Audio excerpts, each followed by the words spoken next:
how I'm planning to reach a $1 million net worth. I'm going to give you my actual numbers right now, where I am with my current personal net worth, how much money I have through assets, how much money I borrowed through liabilities, and everything in between. I'm going to talk about my real investment strategies. I'm not a financial advisor or a CPA. I'm not licensed to do anything. So this is just for educational purposes. Don't take any of my advice. I don't know what I'm talking about. I'm just talking about the stuff that I've done for the past 10 years to save money and invest money. I'm just doing this for fun. Honestly, I have no idea, like, really why I'm making these videos. I just absolutely love talking about investing and personal finance. That's how I got into my bookkeeping business 4 years ago, because I was just really interested in money, tracking money, budgeting, planning my own personal finances. And now I basically manage the finances of other businesses and not just my own personal finances. No idea why I'm making these videos. Truthfully, it's kind of just because I enjoy doing it. It's like a nice outlet. Think about this like my own personal journal, except I'm just sharing it with anybody who wants to watch. So later on in this video, I'm going to be going over my investment plans, my saving strategies, and my growth projections. I'm going to be going over like all the actual numbers and like how I'm doing it and what I plan on doing. First, let me give you a breakdown of my current net worth. I'm going to try to do these videos like every month. So I did one back in August. Now we're doing it for September. So I use Microsoft Excel. I don't have like a fancy app on my phone or software that I use to track my personal finances. I was using Mint, but they recently transitioned to Credit Karma, and then I lost all my data, and it was really frustrating. So now I'm just doing it on my own with Microsoft Excel. That way, there's no way I'm going to lose my data. So I'm going to go through everything that I own. There's like 28 different things that I have that make up my net worth. So my net worth is simply my assets minus my liabilities. Pretty basic. So first we have my bank accounts. I've got two main bank accounts, my personal account and my business account. Whenever I ran these numbers, it was September 20th. So basically like at the end-ish of September, I had $32,000 in my personal account and my business account combined. So that's just straight up cash that I have on hand. Now let's talk about my retirement accounts. I have 401ks and IRAs. And also I'm married. So like everything I have, my wife has, and vice versa. So these are our joint accounts. So with Vanguard, we have $102,000 saved up in our Vanguard retirement accounts. And then we both have solo 401ks. And in there, we have $86,000. I'm going to talk a lot more about my solo 401k later. $86,000. And then from previous employers, I had a TSP when I was in the Army, and I had other 401ks from previous jobs at Chewy and Amazon. So throughout my career over the past like 5 years, from 2015 to 2020, after I graduated college and before I started my bookkeeping business, I accumulated $105,000 in other miscellaneous 401ks from other jobs. So total in retirement accounts alone, we have $294,000 in these retirement accounts. Now that's not money that I can touch right now. I have to wait until I'm 59 before I can pull that out, but that's still an asset. That's still money that we have in retirement accounts. And then I do private money lending. I'm going to talk a lot more about this later on in the video, but I have 5 loans right now, loans receivable. So people owe me money. I lent money to real estate investors for acquisitions. I have $566,000 lent out to other people. So it's not cash. It's not even cash equivalents. If we're talking accounting terms, it's not cash equivalents, but it's a current asset because I plan on receiving this money back in less than 12 months. So $566,000. And if you are a real estate investor and if you want funding for your next real estate acquisition, reach out to me, Zach@harrisburgbookkeeping.com. I can lend on your next acquisition. Or if you want to learn more about it, reach out to me. I would love to tell you what I've learned to see if you want to start lending yourself. So either way, if you want to borrow or lend, reach out to me. Okay, now I have two houses. I have my personal primary residence, which based on the most recent appraisal, it's valued at $638,000. And I have a rental property, my old house that we moved out of in January, that's valued at $313,000 right now. So in real estate, we have $951,000, but we have mortgages on those houses. So I have a $576,000 mortgage, which is a liability on my primary residence, and I have a $182,000 mortgage on my rental property. So it's not like we don't have $950,000 of equity in our properties, because you got to take out the mortgages. Equity would be assets minus liabilities. I have a home equity line of credit outstanding right now, $55,000 outstanding on the home equity line of credit. So that's a liability. I have a credit card. I have a couple credit cards. I have one that we used back in January, and we got 12 months of 0% interest. So there's a $6,000 bill outstanding on that credit card. And then I have a credit card that we use for everything. We pay it off every month. And right now there's a $5,000 outstanding bill on that credit card. So we have about $11,000 of credit card debt right now. I'm not paying any interest on it, don't worry. And then I have another line of credit that I got from my bookkeeping business, and there's $33,000 outstanding on that. And then finally, I have an SBA loan for $143,000. So total, I'm in debt $1 million. That's a lot of debt, but almost all of that, most of that is through my mortgages. It's $758,000 is through my mortgages. And then the rest is my SBA loan, home equity line of credit, other lines of credit, and credit cards. So I have $1 million of debt, but I have $1.8 million of assets. So my net worth right now, assets minus liabilities, $843,000. Okay, so that's a breakdown of my current net worth. It's all about consistency, just like everything else. How did I get here? Just being consistent. And you got to pay yourself first. So when I got started back in 2015, I was in the Army and I was making $55,000 per year. And we did not have a lot of money, but I always made sure to pay myself first. I was only investing $100 per month back in 2015. And now I'm investing thousands of dollars every month. But you got to start somewhere. You got to be consistent. You got to pay yourself first. And then you got to be frugal. A lot of people don't want to do this. This is probably the hardest part. Be frugal in the beginning. As you start to make more money, you can spend more money. And this whole video is all about how I want to reach $1 million.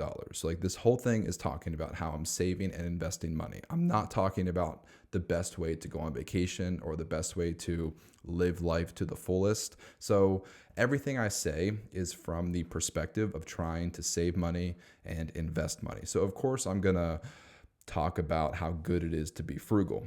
But if you don't want to do that, then by all means, live your life today, spend all of your money, doesn't matter to me. But if you want to save money and invest money, then you got to be frugal. You have to live below your means. I'll talk more about that later. Okay, setting this $1 million goal. So I've done some personal reflection. And in my 30s, I'm figuring out, right now I'm 31 years old. In my 30s, I'm figuring out what I'm doing. Like, what should I do? What do I want to do? What am I good at doing? That's what I'm figuring out right now in my 30s. But I haven't figured out why I'm doing this. I don't know why I'm doing it. I've heard that in your 40s and 50s, then you figure out why you do things. So 20s and 30s, you figure out what to do. 40s and 50s, you figure out why you're doing it, why you want to do it, why it makes you happy, like what makes you happy. So we'll see. Maybe I'll figure it out in the next 5 to 10 years. I have this tendency to set a goal hit it, and set a new goal. It's a vicious cycle. Just like with working out, I set a goal. I wanted to squat 400 pounds. I hit it. My new goal, 450. I hit that. Now my goal right now is I want to squat 500 pounds. It's like, wait a minute. I thought you just wanted to hit 400 pounds 2 years ago. And now I'm trying to hit 500 pounds. It's kind of a vicious cycle. It's how I am with everything. So I don't know if that's a good thing or a bad thing. I don't know if it's like a terrible way to live my life and never feel fulfilled, or maybe that's what's necessary and that's the key to growth. I haven't figured that out yet. I don't know if it's a good thing or a bad thing. Let me know in the comments if you think this vicious cycle of setting a goal, hitting a goal, and setting a new goal. Let me know if you think that's a good thing or a bad thing. Okay, so my goal, it's not financial freedom. I'm not the kind of person who wants to retire when he's 35 years old. I don't want to do that. I really enjoy working. I think I'm going to continue working for a long time, but instead my goal, I think part of my why right now is I want to give back in a big way. I love going to church. I love talking about God and Jesus and growing my faith. So I would love to be able to give back to my church in a big way, or maybe some other nonprofit or maybe some other foundation. I'm not sure yet, but I love the idea of having a lot of resources and then being able to redistribute those resources to help other people. So I haven't quite figured out exactly my why or my goal, but I do know that I want to be able to give back in a big way because I'm really good at making money. I don't have a ton of skills, but so far I'm pretty good at making money. And so I want to be able to use my skills of making money to give back somehow, some way. Haven't figured that out just yet, but that's my goal. Give back in a big way. Okay, my investment strategy breakdown. How do I invest my money? First thing I always do is the 401k because of tax advantages.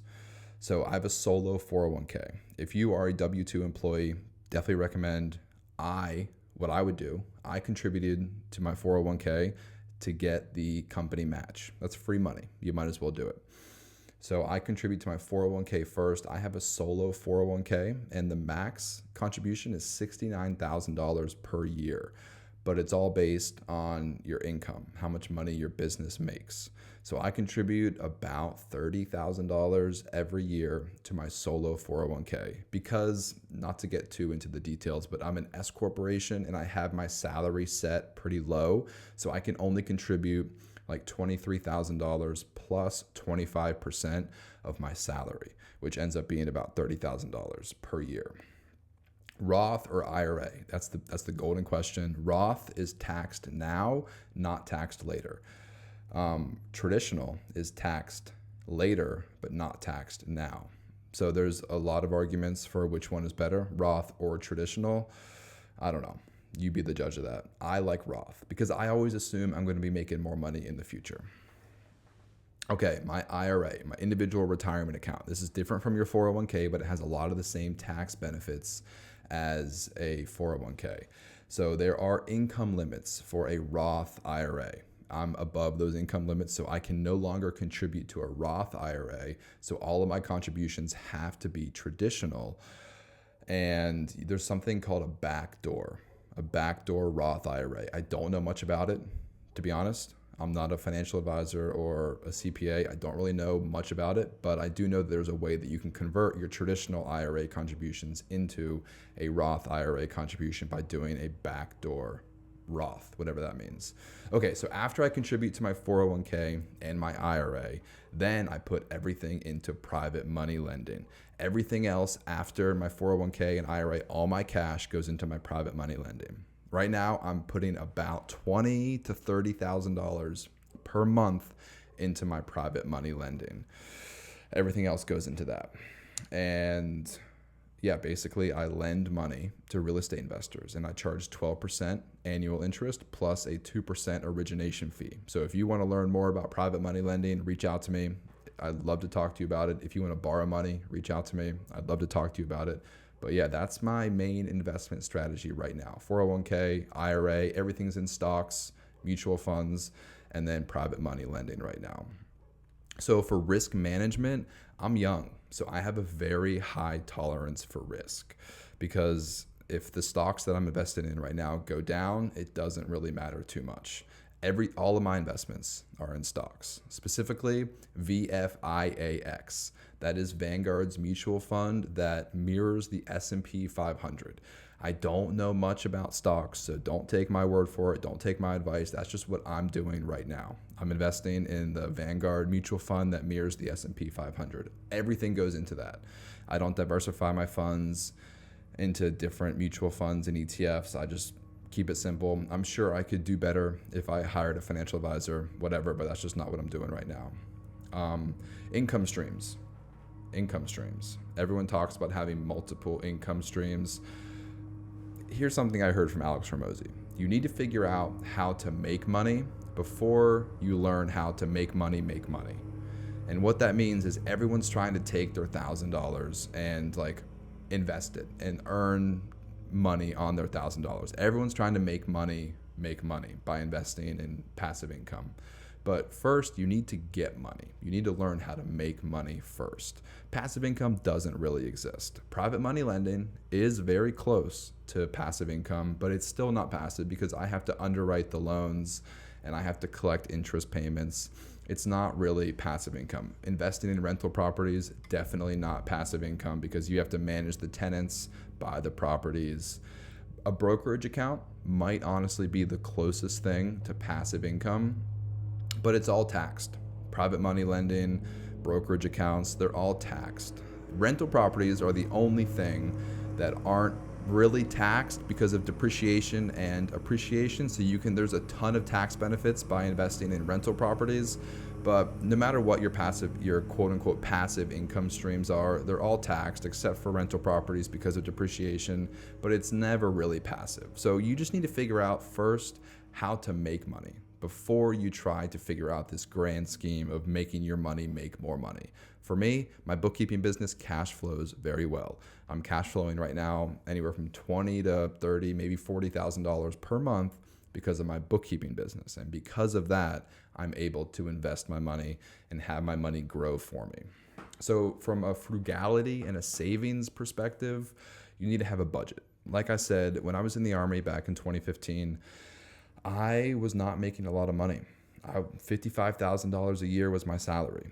I had a budget. I had an Excel spreadsheet. Every transaction went through that Excel spreadsheet and I paid myself first. So if I had, let's say $3,000 per month after taxes, I paid myself $100. Very first thing I did is I paid myself $100 per month. And what I mean by pay myself is I'm not actually taking $100 and putting it into my piggy bank. Like when I say pay myself, I invested into my 401k.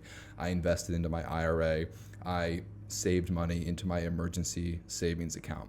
So pay yourself first, have a budget. So if you have $3,000 per month, right in the beginning, take away $100 and then pay for all your necessities, rent, groceries, utilities. Don't go out to eat. I did not go out to eat when I was young and did not have a lot of money. With all that being said, if you love going out to eat and if that's what makes you happy, do it. But if you're trying to save money and invest money, then don't go out to eat. If you want to impress poor people, outspend them. If you want to impress rich people, outwork them. And what I mean by this is, like, if you want to look cool in front of your friends, then buy a nice car, have a nice watch. And if that makes you happy, cool, do that. But if you want to actually have a lot of money, if you want to get to $1 million, if you want to get to $10 million, then buying that fancy stuff is not going to get you there. It's not going to impress rich people. And the goal is to not actually impress rich people. The goal is to become wealthy, to have a lot of resources. So if you want to get to that point, then don't worry about spending money right now and buying fancy stuff. The only thing you should be focused on is working really hard, because that's what's going to get you to the next level. Working really hard. Discipline and long-term thinking are going to be what enables you to save $1 million and to hit your net worth goals. I only started with $100 per month when I was 22, 23 years old. But long-term thinking is what got me to this point. Every month I would increase my saving and investing a little bit. The key to really growing quickly is to make a lot of money. So if you can make a lot of money, you can grow your net worth really quickly. But if you're not making a lot of money, you got to be disciplined and consistent every day. Save a little bit, invest a little bit. Over time, if you don't have high cash flow, then you're just gonna have to wait a long time. But over time, you certainly will get there. You can absolutely hit $1 million if you're smart and frugal and save and invest every month. Okay, let's wrap up this video. Timeline. So currently, I'm at $843,000. I plan on growing my net worth by $30,000 every month, which means I will hit $1 million in March of 2025. Let's see if I get there. Stay tuned. I'll be making these updates every month to see if I can hit that goal March 2025. And if you want to learn more about private money lending, hit me up. If you want to borrow money for your next real estate acquisition, hit me up.